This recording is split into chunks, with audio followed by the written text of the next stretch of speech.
ជំរាបសួរបងឥឡូវយើងមកមើលជាមួយនឹងប្រភេទរូបតាំងទាំងអស់គ្នា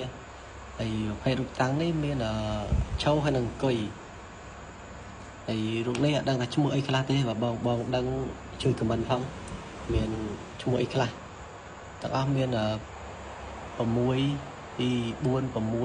7តួអង្គចឹងមកបងត្រូវការយកទៅតាំងនៅលើតុក៏បាននៅក្នុងបន្ទប់គេងក៏បានដែរហើយបងអ្នករៀបធុងបាសអីបងយកទៅតាំងបានជាប្រភេទធុងបាសដាក់កញ្ចក់ដាក់អីដាក់ក្នុងធុងបាសទៅគឺឃើញស្អាតមែនទែនហើយប្រភេទរូបតាំងនេះរូបឈរមានកម្ពស់15សង់ទីម៉ែត្រហើយរូបអង្គុយនេះគឺមានកម្ពស់10សង់ទីម៉ែត្រ